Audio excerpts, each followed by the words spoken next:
Hey, do you know what I noticed watching your special, Kiss? Oh, what did you? Oh no. It's excellent. And you're very perceptive, so I'm worried. Oh, no, well, thank you.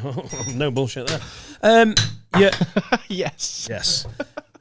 You left. So I'm doing my tour in September, and I'm recording it at the end of it. I've got 2 recordings though. I've got the afternoon, which and all tickets are still available to the afternoon. It's been a little bit slow. My special is going to look weird when everything's going well, and then I cut to a room full of 40 people going, "Fucking hell, what should we get for tea?" So there's an afternoon show and an evening show. Did you, when you recorded Kiss, which by the way was brilliant, thank you, and really interesting? Because as someone who's known you for a long time, we've always got on well as stand-ups, but we've never been close mates. I know, we never got to really do weekends together and hang out. Yeah, so we saw each other occasionally, always liked your work. And obviously everything that happened with the Strictly shit is very high profile, isn't it? Yeah, and then you want to reach out and be like, all right, and then I didn't know you well enough. To have it, like, just from a selfish point of view, to have it all explained was really satisfying. Like, it's a very funny show. Yeah. It's fascinating, and it's just a great special. But it's also actually very satisfying to go, and now I know what Seann went through, because I sort of always wanted to know. You recorded it at the Bill Murray in Angel. Yeah. In their London town. Yes. You only did 1 recording. Yes. And you left those moments where some guy joined in and heckled, and he was on his own, and he was seemingly off his face, and it felt like he had just snuck in. Like he didn't know who I was or what the night was. It was like it was shelter. On a special recording. Yeah. I know, but I can imagine if you got heckled, you got any change? No, that's great, yeah. I love the bit about the panic attack in Notting Hill. Can you spare £1.50? What do you do for a living? Nothing. Here's money, please. There's just a pigeon next to him watching. Yeah, they really know. They really know the comedy. What people don't know about that show is, and have you ever done a story show, by the way? Because I hadn't.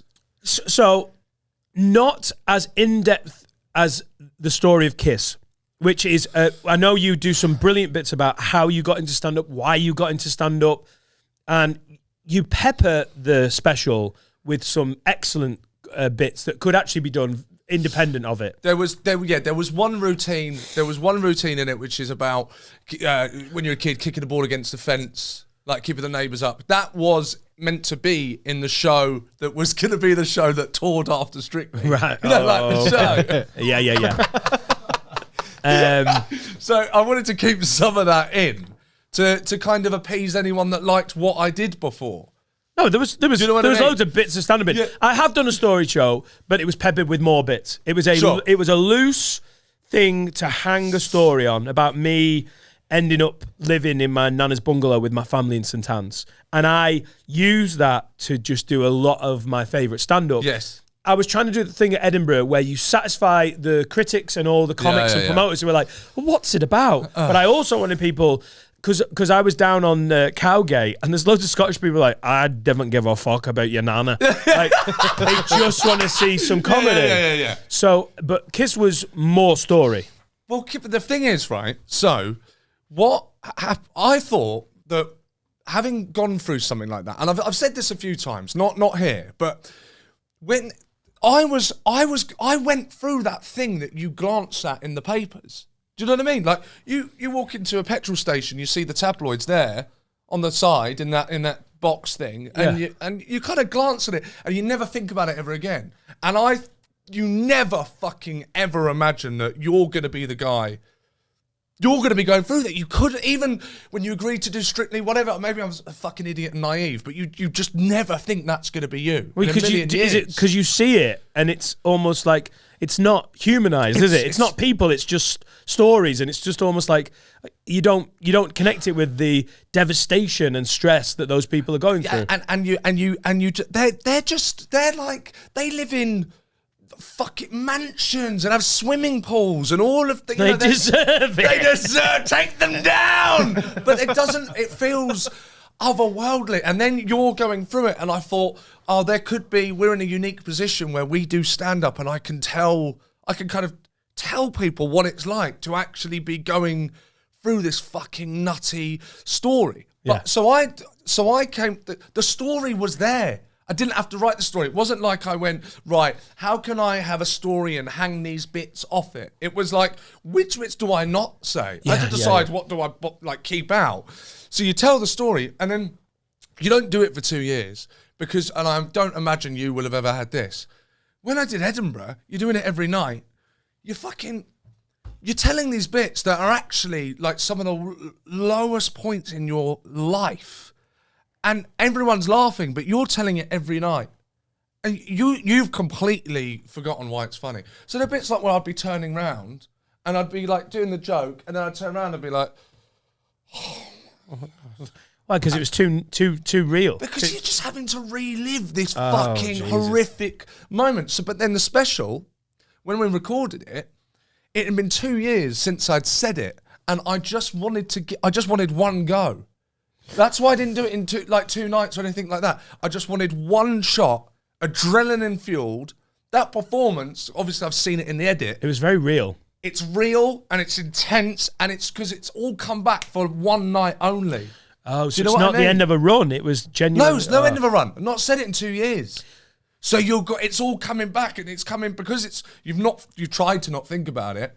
It's now just the intensity. If I look at it and I see a clip or something, you go, I wouldn't have, if I'd done that twice, that would be half of it. No, you would be didn't smooth fake. it out. I found it captivating.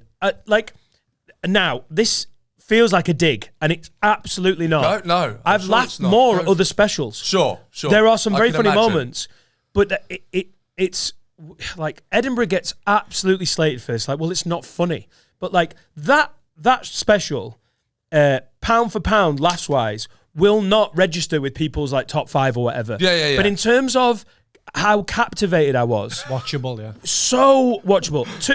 Two real reasons. I mean, Sean's fucking great at what he does. Aye. 2 real reasons. Because of the way you filmed it, and now I know, because I was like, fuck, this feels really, is visceral the right word? Like I was, as a comic, I was like, God, it's well filmed. Whoever His did... Horatio Gould, did you know Horatio? He's 24. I've seen some of his social media stuff. 24. Is it him that does the social media stuff, like every TV show? Yeah. He's brilliant. He's really, and he's just made the thing. He just made the thing with Finn Taylor, friend of the. Oh, that's so fucking good. Oh my God, has he done that as well? Well, yeah. Oh, he's talented. Very talented. Mate, our mates are nailing this. It it's was polished and raw at the same time. But it's the story. I wanted to hear the story. If you'd have tried to shtick it up a bit more and be like, hey, let's jazz this up, and like, and I tell you what, you did brilliant. You and Horatio. I know, but we're saying that seriously. I love Horatio. Hi, Horatio. Shout out Horatio. I'm sick of saying that on the pod. Loads of our patrons are called Horatio, aren't they? It's like John, isn't it? You have to put the initial afterwards. Horatio from Kirby,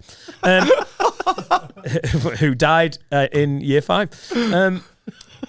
It was the way you filmed the panic attack at the start, and you that was really well done. I watched it. I was like, the special starts, and I don't want to ruin it for everyone, but you're like, what are we doing here? And then it really sets the tone for the reality. I think if you watch a comedian tell a story, it's obviously we're good storytellers. It's what we do. It's what we like. You're a storyteller. You're an observationalist.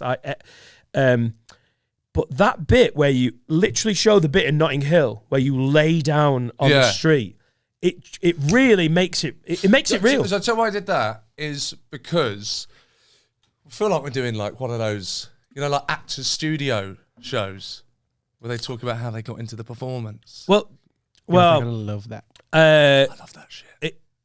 Like a lot of our lot want it to be funny. And we've definitely ticked that box already today, haven't we? But we get so many emails going, fuck, I'm really getting into stand-up and I really want to understand it. You can see it in the questions we get sent. But is that if you took that true story, there have to be moments that I don't choose because obviously that story did involve other people. So you have to take out basically anything that would bring them into it. Whether you are still, whether you are going out with them or not, you can't. And she's here tonight. Yeah. But what I felt is that if it's just the show, if we just have the stand-up show, please welcome Seann Walsh, I come out, then what you are performing is a show. And you will never, is it really me or is it a show? Is it an act? What is it?